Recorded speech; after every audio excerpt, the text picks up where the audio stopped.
Vamos a abrir nuestra Biblia, por favor, en Marcos 4, 18 al 19.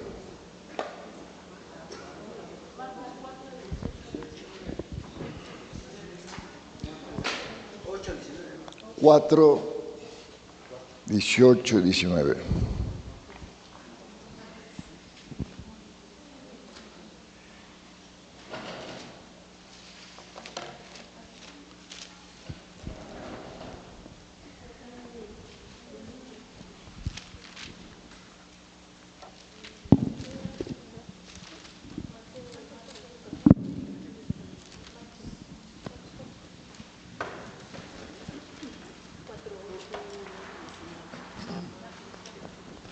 ¿Alguien lo puede leer, por favor? Dice así: estos son los que fueron sembrados entre espinos, los que oyen la palabra, pero los afanes de este siglo y el engaño de las riquezas y las codicias de otras cosas entran y ahogan la palabra y se hace infructuosa. Bueno, hemos visto la semana pasada esta parábola, que todavía hay muchas cosas para explicar y desarrollar, del sembrador. El sembrador salió a sembrar, dice la parábola, y Jesús describe algo que ellos estaban familiarizados: un granjero echando semilla en el suelo y la semilla cayendo en diferentes tipos de tierra. Sabe que la semilla representa la palabra del Señor y la distinta tierra nos representa a nosotros. Que algunos de nosotros venimos con problemas de dureza, que es la que cayó entre espinos, y no pudo echar raíces. Así hay gente que no puede echar raíces cuando viene la palabra, porque la palabra de esa manera se hace infructuosa. No es la semilla el problema es la tierra.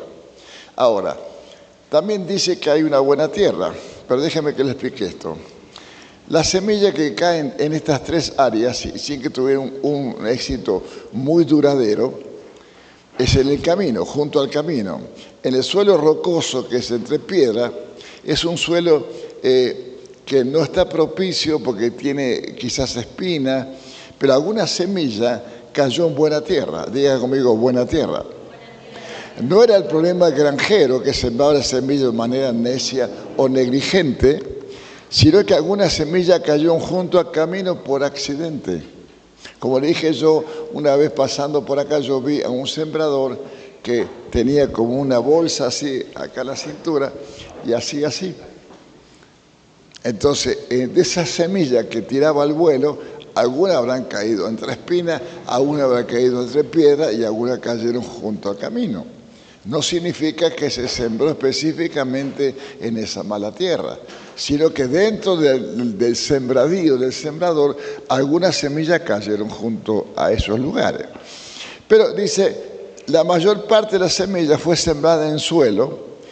Una vez que fue arado, entonces se echó la semilla. Por lo tanto, dice la palabra, no sabe en qué parte puede haber piedra. Nosotros no sabemos en qué parte puede haber piedra o espino, o algunas caen junto al camino. Nosotros acá en Actopa vemos mucho sembradío y vemos mucho a los sembradores como siembra. Y ustedes seguramente también lo han visto. Quiero que tomen nota de esto. Escriban, por favor. Aunque esto es muy común, llamada parábola del sembrador,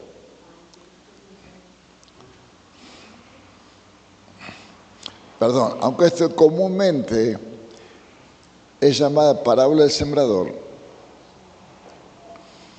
en realidad debería llamarse parábola de los suelos.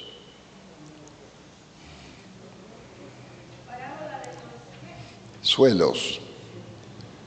Aunque esto comúnmente se le llama parábola del sembrador, en realidad deberíamos de llamar la parábola de los suelos.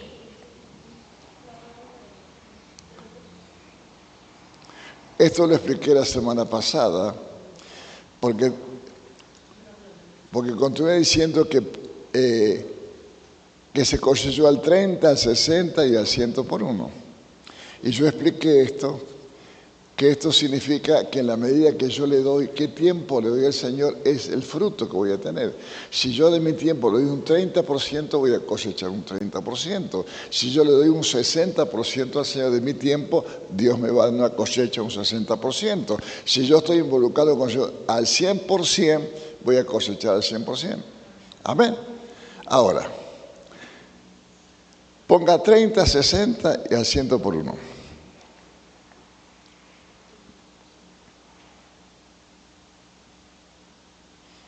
$30, 60 y 100 por uno. De las semillas que cayeron en la buena tierra, todo produjo. ¿Qué quiere decir? Que el 30% también es buena tierra. El 60% también es buena tierra. Y el 100 por uno es buena tierra. ¿Me entiende?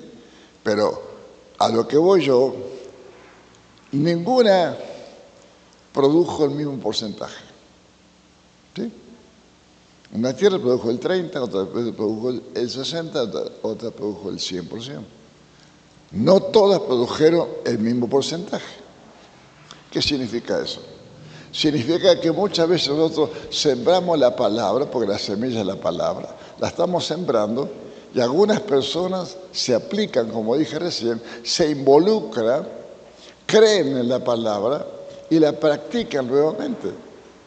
Pero aquel que no la practica, ayer por ejemplo escuchamos el mensaje en Progreso que nos incitaba a salir a sembrar la semilla, a dar la palabra. Si queremos un crecimiento y una multiplicación tenemos que movernos. Nosotros tenemos la preciosa semilla, que la semilla, la palabra de Dios, es la más fructuosa que hay, la más poderosa que hay, pero también sabemos que nos espera distintas tierras.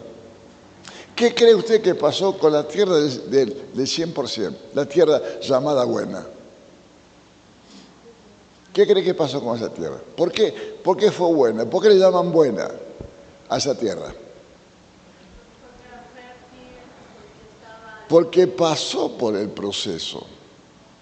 Pasó por el proceso de ser una tierra con piedra, la araron, la limpiaron. Entonces ahí la semilla pudo dar fruto. Entonces nosotros también tenemos que saber que nosotros cuando sembramos la semilla, como un buen sembrador, tenemos que preparar la tierra. Ahora, ¿cómo se prepara la tierra?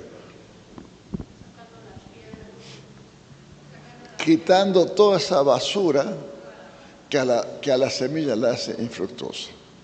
La semilla es poderosa. Por ejemplo, usted podrá tener un puñado de semilla. ¿Qué tiene? Semilla. Si no la siembra, va a tener siempre semilla. Pero si la sembramos, vamos a tener un sembradío. Vamos a tener un bosque, vamos a tener una selva. Pero la semilla hay que sembrarla. Por eso dice que el sembrador salió a sembrar. Ok. Esta parábola a mí me gusta porque el Señor dice que les habló en parábola. Cuando estuvo solo, los que estaban cerca de él, con los 12, le preguntaron sobre la parábola. Y le dijo, a vosotros os es dado saber el misterio del reino de Dios. Diga conmigo, a nosotros nos he dado a saber el misterio del reino. Más los que están afuera, por parábola. Ahora pregúntese por qué a nosotros el reino y a los demás le habla por parábola. Y sigue diciendo, para que viendo no vean y no perciban, y oyendo oigan y no entiendan, para que no se conviertan y les sean perdonados sus pecados. Pregunto, ¿Dios no quiere perdonar pecados? Entonces, ¿por qué dice esto? Porque a nosotros nos he conocido el reino. Dios está interesado en que nosotros aprendamos que nosotros tenemos que salir de este mundo, de este sistema, de esta mentalidad llamada mundo y entremos a la mentalidad del reino. En el reino estamos completos. Una persona que vive en el reino y que está en el reino jamás va a andar pidiendo que oren por él porque está enfermo, porque no tiene trabajo, porque tiene problemas con sus hijos. Está en el reino y está completo. Entonces nos damos cuenta en qué esfera nos movemos. Jesús dijo claramente, a vosotros es dado saber, conocer, entender el misterio del reino de Dios. Pregunto, ¿cuántos evangelios hay? 4. ¿Cuántos evangelios se predican? ¿Cuánto? 2. 2. Anote, tome nota. Evangelio de salvación y evangelio del reino.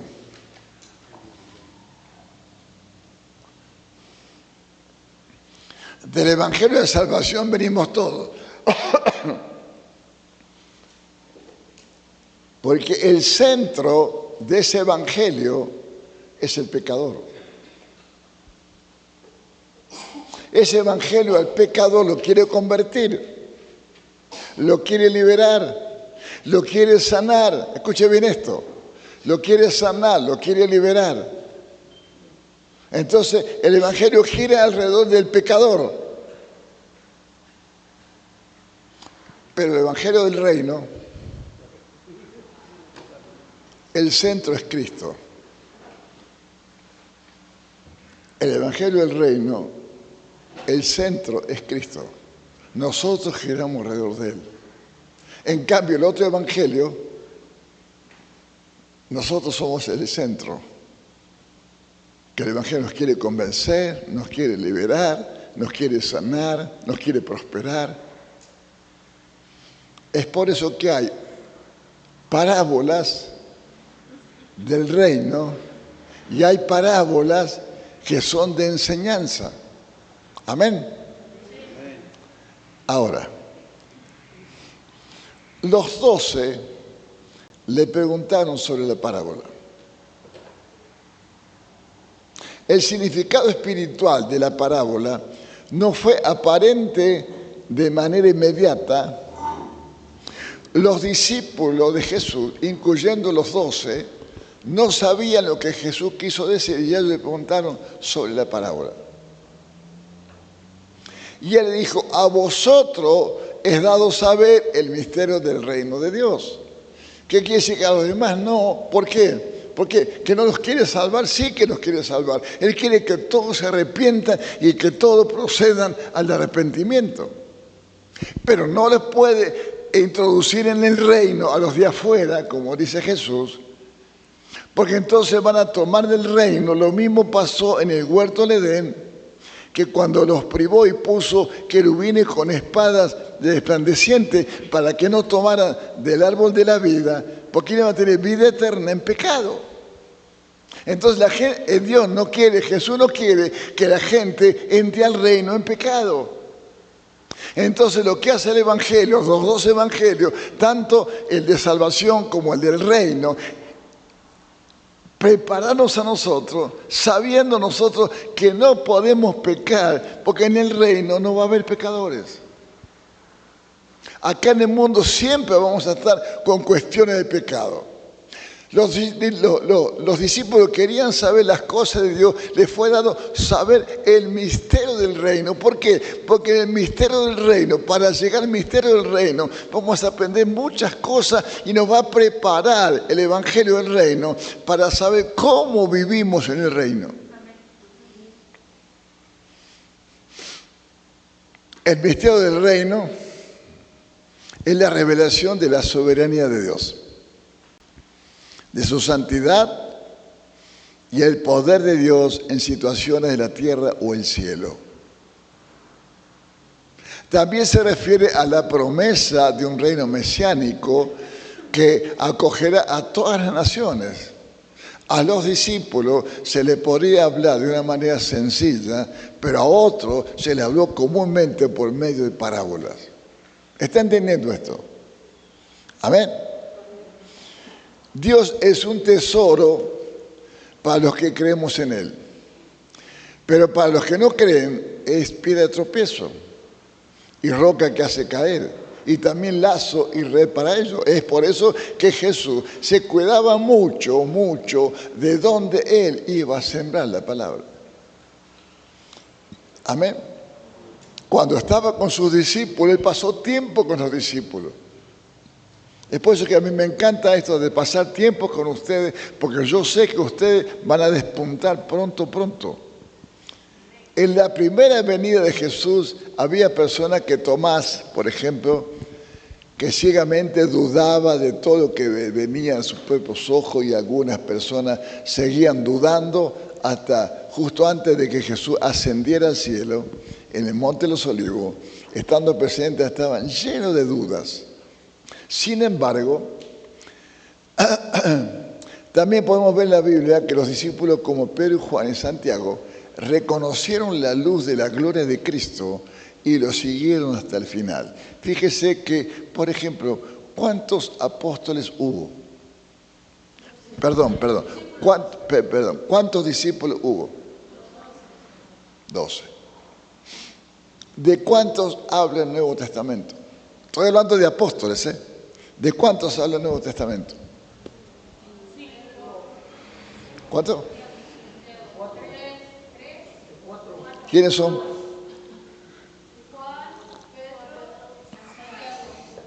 Pedro, Jacobo y Juan. ¿Usted encuentra a los otros 9 que hable la Biblia? ¿No? Entonces, si Jesús dice que lo que hizo con 12 apóstoles, pensemos, ¿lo hizo con 12 o lo hizo con 3? ¿Dónde estaban los otros 9? Cuando Judas Iscariote peca, traicionando al Señor, inmediatamente ¿a quién levantan? A Matías. ¿Se habla algo de él? No.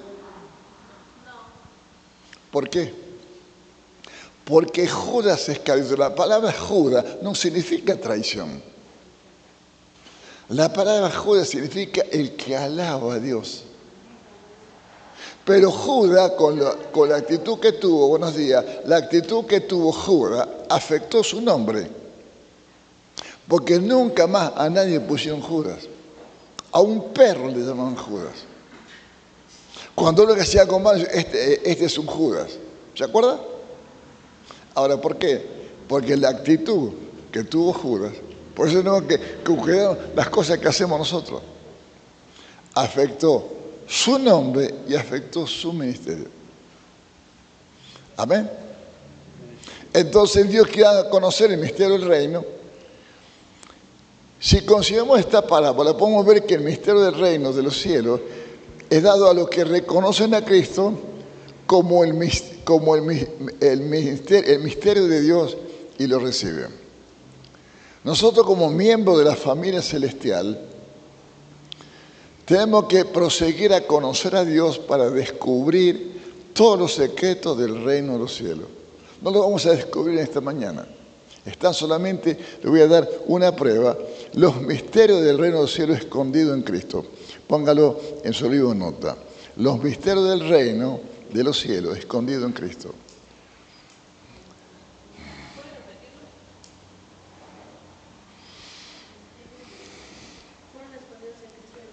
Los misterios del reino de los cielos escondidos en Cristo.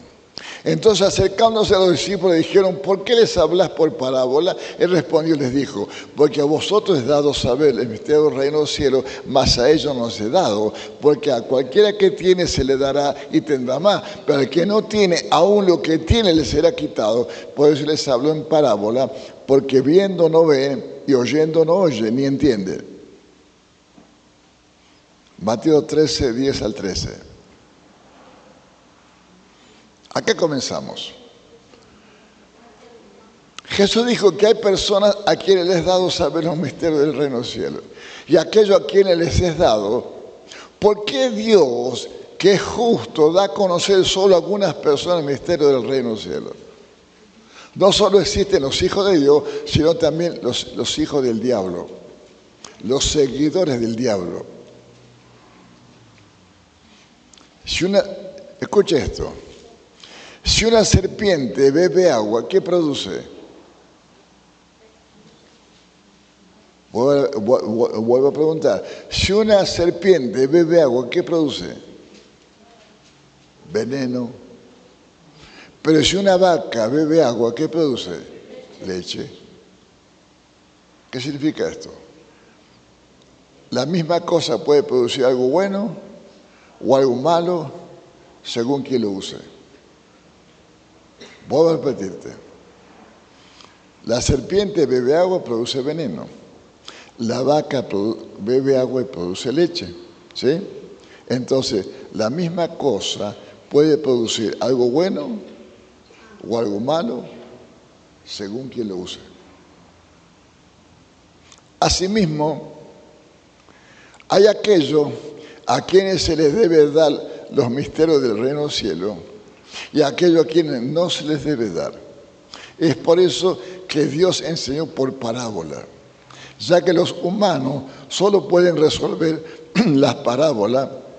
Dios personalmente vino a esta tierra para enseñar lo que quería decir a través de las parábolas. De esa manera la Biblia profetiza que hay muchos pueblos que correrán a Sión para aprender el camino de la vida de Dios y seguir ese camino. Miren lo que dice acá, Colosenses 2, 2 al 3. Acá Cristo está enseñando parte del misterio de los cielos. Ciertamente es el misterio de los misterios.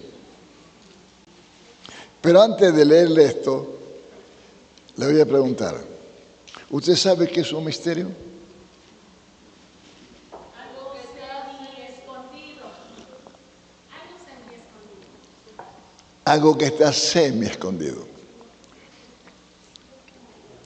Colosenses 2, 2 al 3. Para que sean consolados sus corazones, unidos en amor, hasta alcanzar toda la riqueza de pleno entendimiento, a fin de conocer el misterio de Dios, el Padre y de Cristo, en quien están escondidos todos los tesoros de la sabiduría y del conocimiento. La gente quiere tener conocimiento y sabiduría, pero no quiere pagar el precio. Usted sabe que todo tiene costo en esta vida. Usted estudia una carrera, es costosa. Se tiene que sacrificar, tiene que hacer cosas, tiene que abstenerse de muchas cosas porque usted está enfocado en esa carrera. Amén. De la misma manera, acá está diciendo este pasaje, léalo bien por favor. Habla de consolar los corazones. Cuando están unidos en amor, entonces de esa manera van a alcanzar que la riqueza del pleno entendimiento y van a conocer el misterio de Dios, el Padre de Cristo. Y dice que están escondidos todos los tesoros de la sabiduría y del conocimiento. ¿Cómo hacemos para llegar a eso? Cristo, en el ministerio que tuvo, había estado oculto de los siglos y de las edades, dice Pablo en 1 Corintios 26, 27. Básicamente, solo los que reconocían a Cristo podían descubrir todos los tesoros de la sabiduría y del conocimiento. Y conocer los misterios del reino del cielo. Realmente somos bendecidos por poder conocer los misterios del reino de los cielos y reconocer a Cristo el misterio de Dios. Ahora, anote en serio, anote. Para algunos, Cristo es una piedra de tropiezo y una roca que hace caer. Para algunos, Cristo es una piedra de tropiezo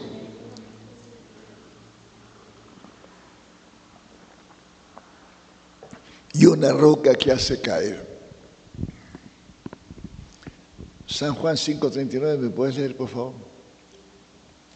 San Juan 5:39.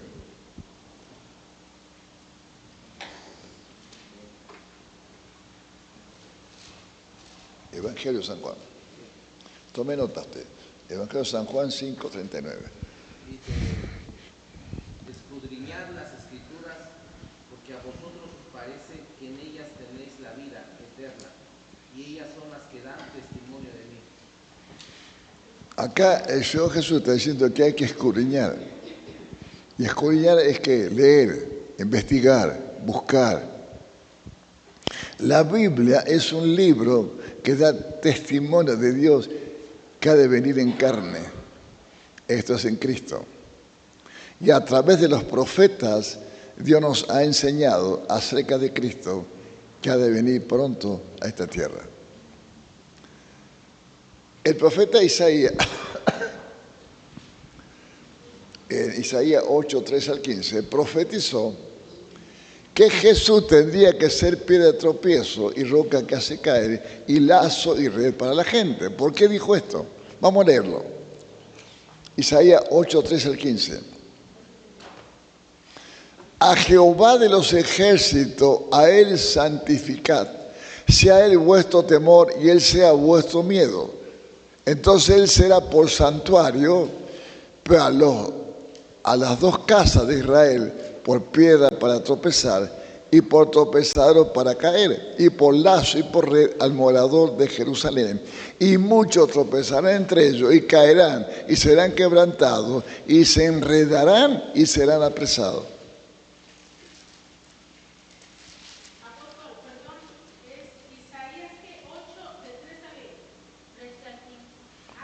Isaías 8, 13 al 15. Esta palabra nos dice que si las personas intentan juzgar a Dios con sus propios estandartes, no podrán evitar de tropezar.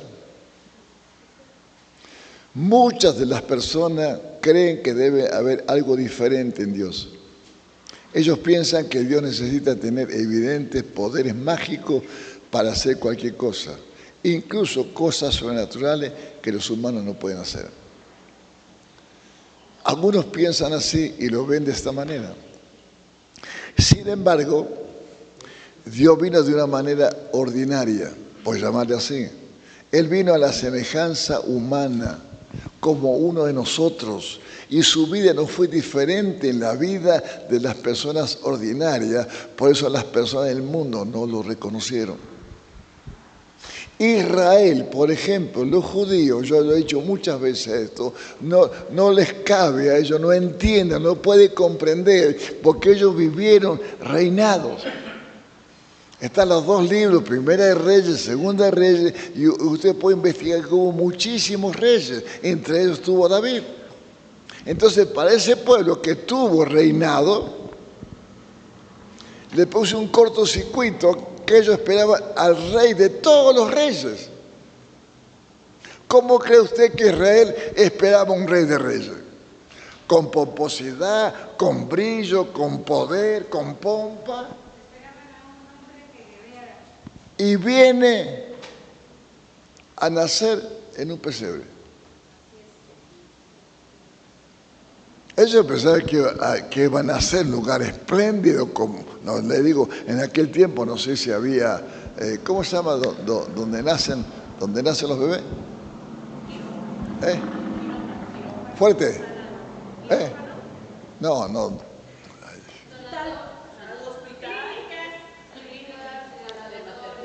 Bueno, algo así. Ellos esperaban que Jesús, el Rey de Reyes, naciera en un lugar de brillo, y resulta que nace en un pesebre. Maloliente. Ahí los animales hacen sus necesidades. Imagínense el olor que había en un pesebre. Y ahí nace el Rey de Reyes. Y Israel no sabía que antes que naciera como Rey de Reyes, tenía que nacer como Cordero. Les pregunto, ¿un cordero puede nacer en un pesebre? Sí. Es el hábitat de ese animal. ¿Se da cuenta? ¿Por qué? Porque la profecía decía que primeramente venía como el Cordero de Dios a quitar los pecados. Y entonces en la segunda venida viene como Rey de Reyes a juzgar a todas las naciones, a arrebatar a su iglesia para que su iglesia reine con él. ¿Está entendiendo esto?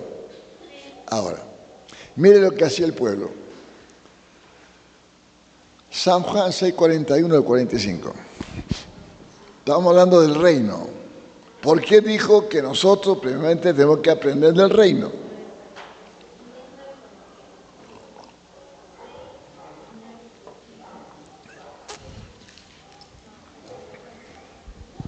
Juan, ¿qué ha pasado? 6:41 a 45. Capítulo 6.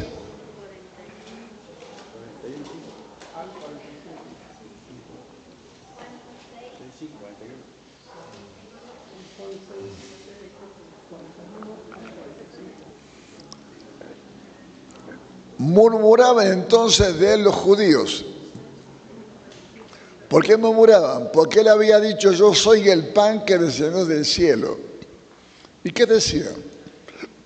¿No es este Jesús, el hijo de José, cuyo padre y madre nosotros conocemos? ¿Cómo pues dice este del cielo descendido? Y Jesús respondió y les dijo, no murmuréis entre vosotros, ninguno puede venir a mí si el Padre que me envió no lo trajere. Y yo le resucitaré en el día postrero. Escrito está en los profetas, y serán todos enseñados por Dios. Así que todo aquel que oyó al Padre y aprendió de él, viene a mí.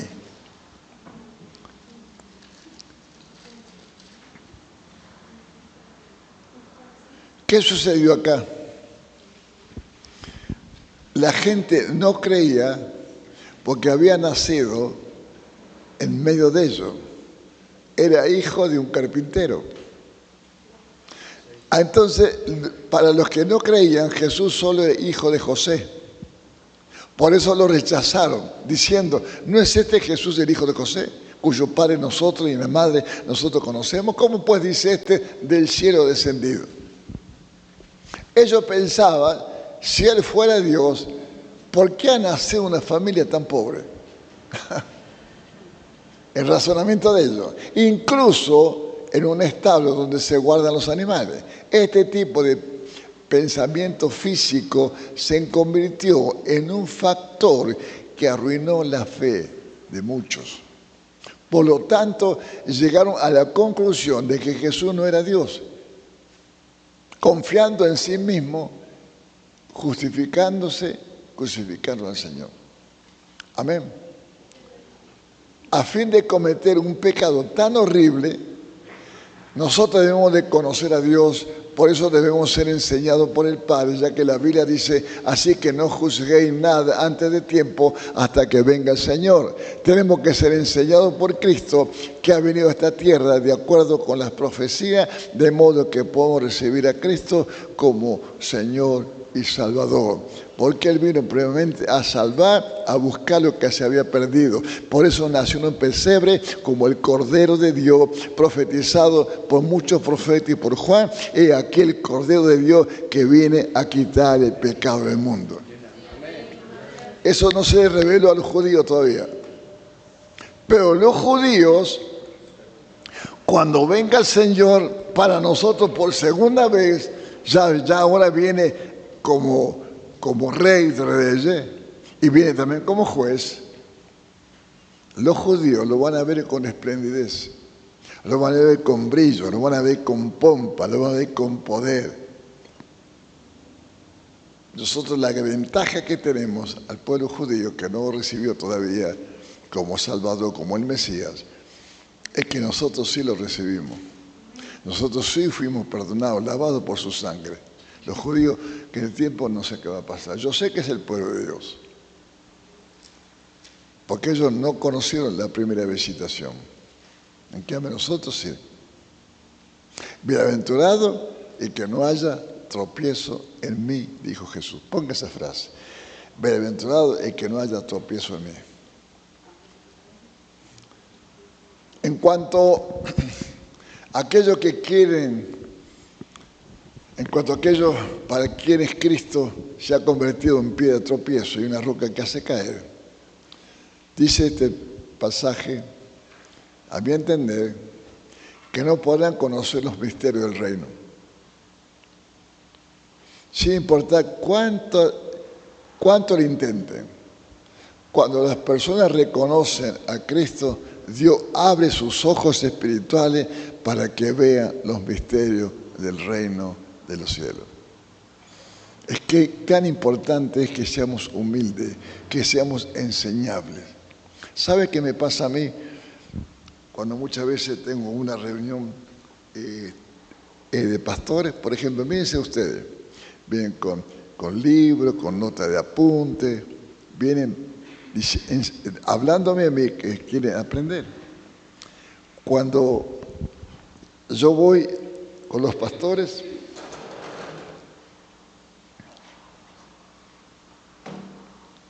gracias, los veo a los pastores con esta actitud. Mírenme.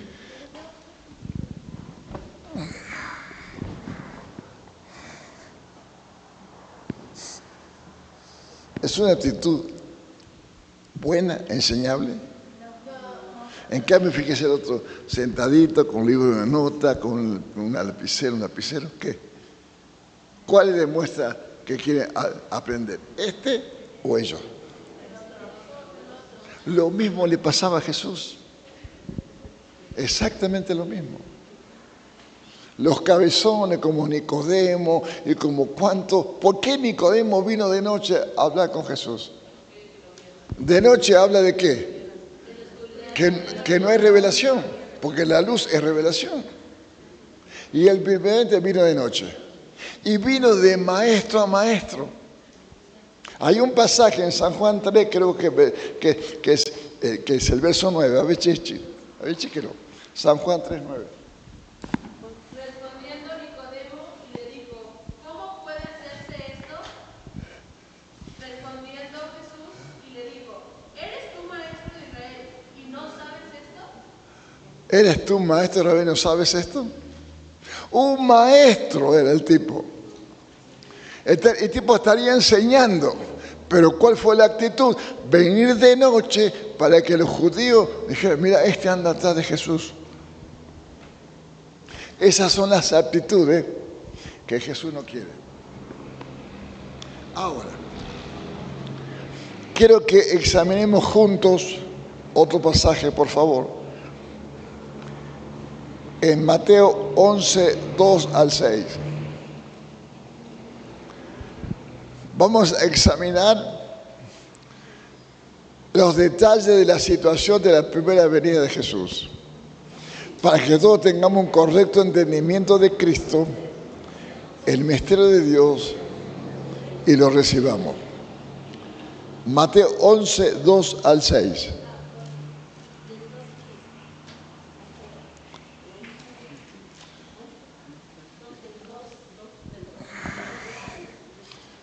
Once, 2 al 6. Al oír Juan en la cárcel, ¿dónde estaba Juan? En la cárcel. Los hechos de Cristo, le envió a 2 de sus discípulos para que le preguntara, ¿eres tú aquel que había de venir o esperamos a otro? A ver. ¿Cómo comenzó Juan? Predicando en el desierto, preparándole el camino al Señor. ¿Sí? Ahora, pregunto, ¿por qué estaba en la cárcel? Vamos, si han leído la Biblia, tienen que saber. ¿Por qué estaba en la cárcel? Porque se había metido en política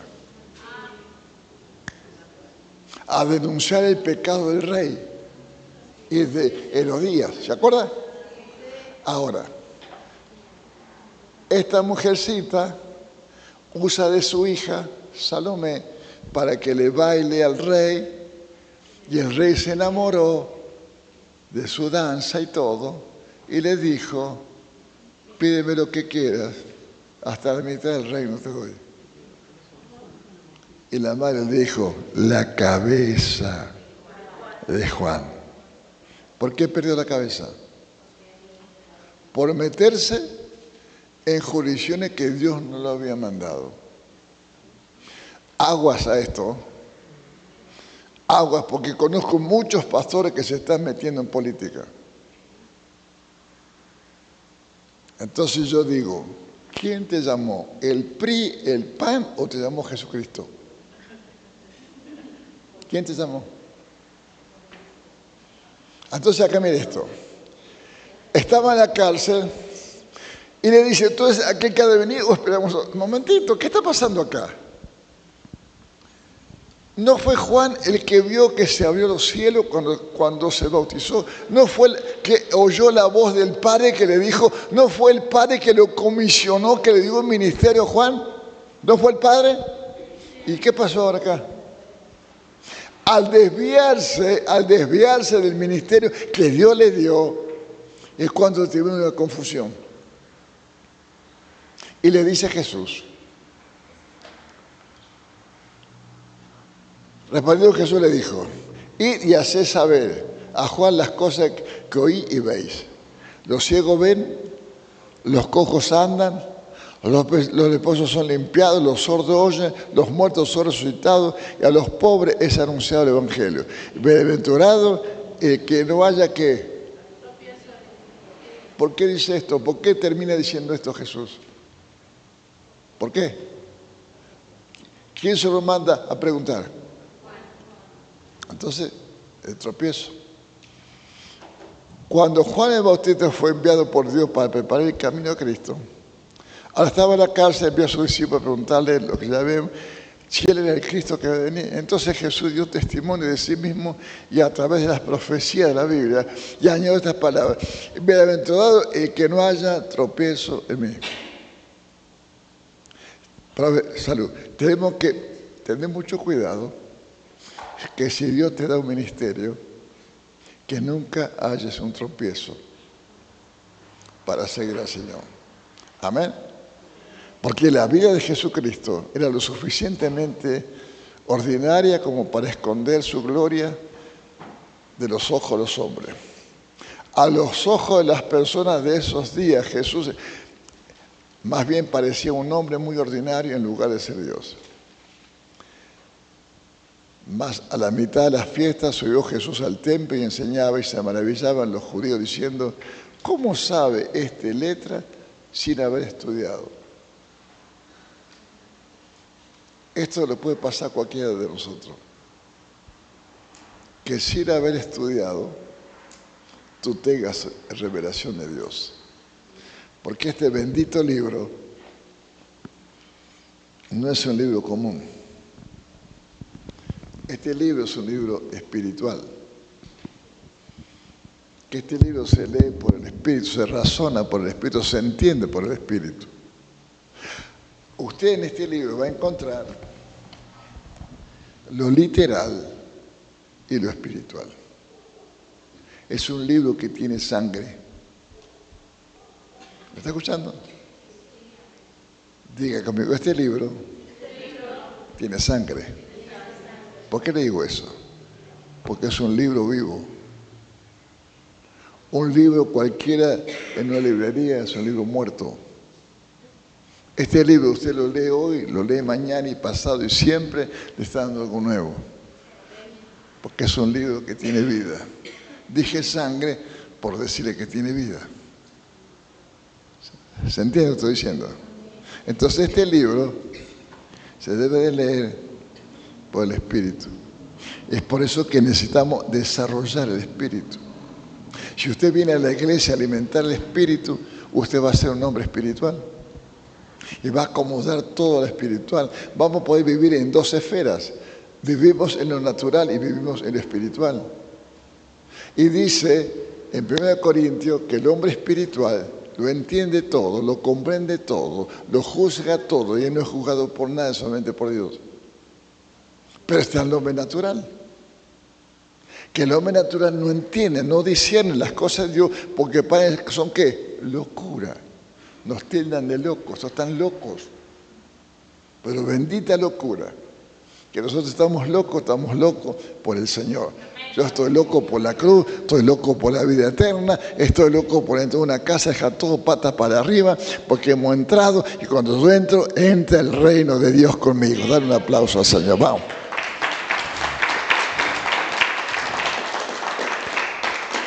En pocas palabras, esta gente difamaba a Jesús, preguntando, siempre tentándole. ¿Cómo podía leer y discutir esa escritura a pesar de ser un hombre sin educación? Cuando Jesús comía y bebía, lo llamaban comilón.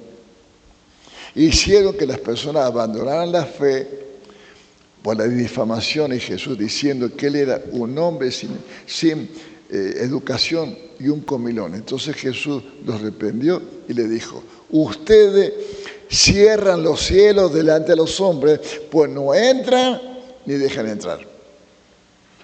Ellos eran los fariseos. Leemos el último texto. San Juan 8:40.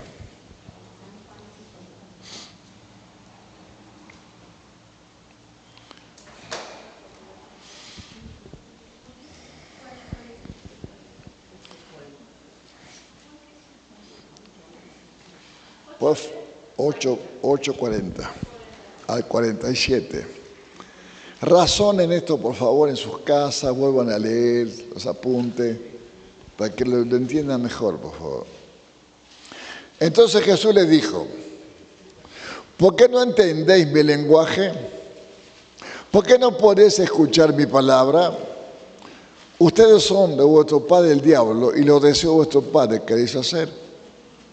Él ha sido homicida desde el principio y no ha permanecido en la verdad porque no hay verdad en él. Cuando habla mentira, de lo suyo habla porque es mentiroso y padre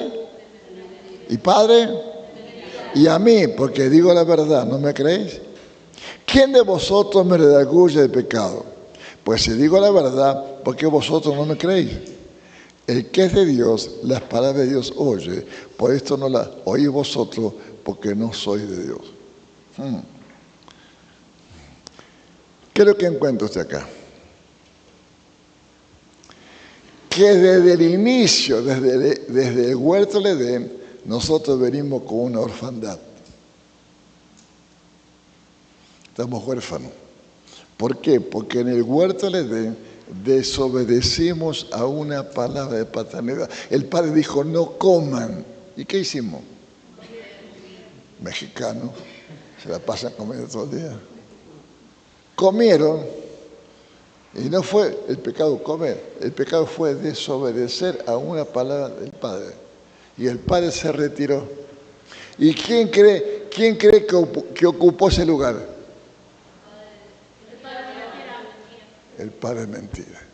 Y de ahí venimos siendo tan mentirosos y mentirosos, una bolsa de mentiras. Porque ese padre, mire lo que paternizó. Verso 40. No, sigo. Jesús le dijo, ¿por qué no entendéis mi lenguaje? Porque no podéis escuchar mi palabra. Vosotros sois vuestro padre el diablo. Y los deseos de vuestro padre queréis hacer. Ponga los deseos.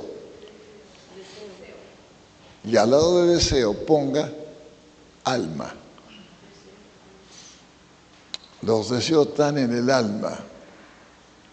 Y si los deseos están en el alma, las pasiones están en el alma. Los sentimientos están en el alma. Entonces, ¿el diablo qué vino a paternizar? El alma. Tu alma. ¿Por qué no paterniza tu cuerpo? Porque sabe que va al panteón. No puede paternizar tu espíritu porque es del Padre. Entonces está interesado en qué? En tu alma. Amén. Y dice acá, cuando habla mentira, de lo suyo habla porque es mentiroso y padre de mentira. Entonces, al decir que es padre de mentira, este padre tiene una hija. ¿Aló? Este padre tiene una hija. ¿Cómo se llama la hija? ¿Y usted la conoce? ¿Es muy amiga suya? ¿Es muy cuate? Entonces, para terminar, si lo quiere poner sobre una nota, las obras que yo hago demuestro el Padre que tengo.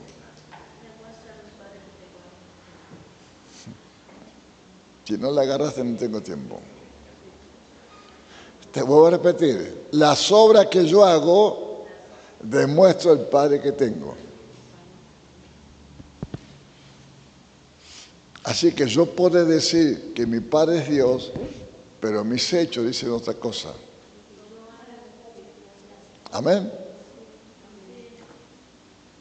¿Ha entendido esto o no? ¿Por qué entonces a nosotros nos es dado el reino?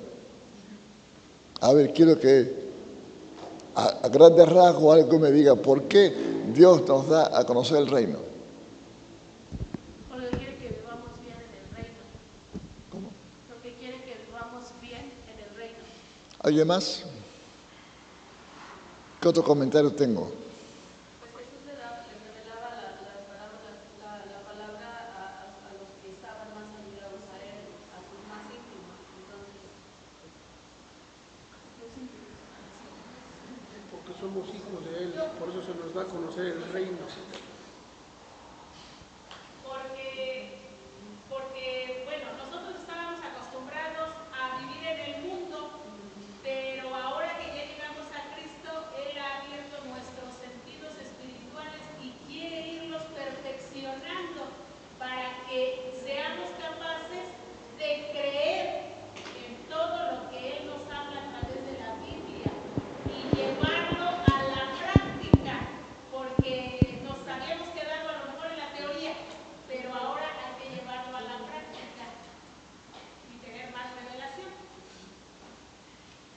Nos da a conocer el reino porque el evangelio del reino gira alrededor de Cristo y nosotros tenemos que girar alrededor de Él, tenemos que movernos en su pensamiento, en su propósito, en el corazón del Padre.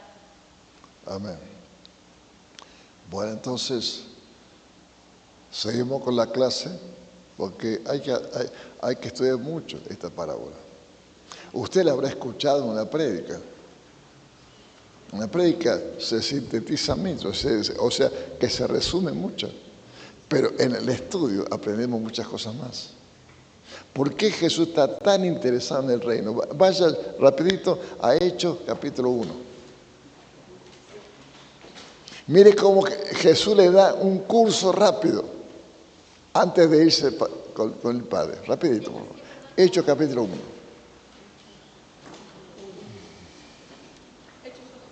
Hechos 1, sí. ¿Cómo dice? En el primer tratado, oh Teófilo, hablé acerca de todas las cosas que Jesús comenzó a hacer y a enseñar, hasta el día en que fue recibido arriba, después de haber dado mandamientos por el Espíritu Santo a los apóstoles que había escogido, a quienes también, después de haber padecido, se presentó vivo con muchas pruebas indubitables, apareciéndoseles durante 40 días y hablándoles acerca del reino de Dios. ¿Cómo ve? Muere, resucita, está 40 días con los discípulos y antes de ir le da un curso acelerado del reino de Dios. ¿Cómo ve? No podía hablar de otra cosa. ¿De qué habló? Del reino. Antes de irse, volvió a recordar el reino. ¿Por qué está tan interesado en el reino? El reino de Dios es todo. Es todo. Porque ahí estamos completos. Ahí estamos completos en el reino. Dios quiere sacarnos de esta esfera. Es por eso que el mundo te jala, el mundo te quiere otra vez hacerte un deprimido, un drogadicto, un borracho, un adúltero, un ladrón. El mundo es eso, una mentalidad. Por eso San Juan 1:15 dice, no améis el mundo ni las cosas que están en el mundo, porque que ama al mundo, el amor del Padre no está en él. Ahí el mundo tiene otra connotación a lo que tiene San Juan 3:16, que de tal manera amó Dios al mundo. Es otra connotación totalmente diferente la palabra mundo a que se refiere en San Juan 3:16, en 1 Juan 1:15 y 16. Porque si miremos el verso 16, ¿qué hay en el mundo? Los placeres, los deseos de la carne, eso está en el mundo. Así dijo Jesús. Dijo, yo no soy del mundo como ellos no son del mundo. Jesús aseguró que nosotros no somos del mundo. ¿Pero qué andamos haciendo por el mundo? Solamente podemos andar para predicar, nada más. Allá hay una señora. Bueno, ¿cómo ves? Oremos. Padre, en el nombre de Jesús, te damos gracias por todos mis alumnos en esta mañana. Los bendigo en el nombre de Jesús. Bendigo su conocimiento, su razonamiento, su entendimiento, Padre. Te pido que una unción fresca y poderosa venga a sus mentes a despejar cualquier obstáculo, cualquier inconveniente, cualquier cosa que no se ajusta a tu propósito y a tu voluntad.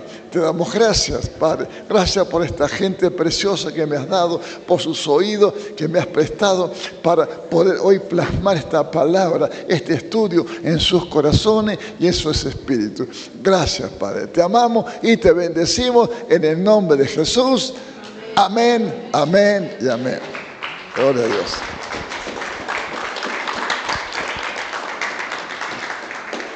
Tienen tiempo para tomar un cafecito y preparar 9:30.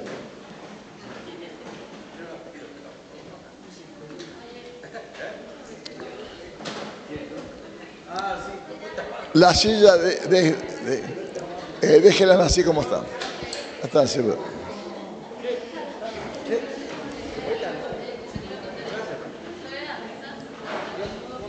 ¿Dame el micrófono?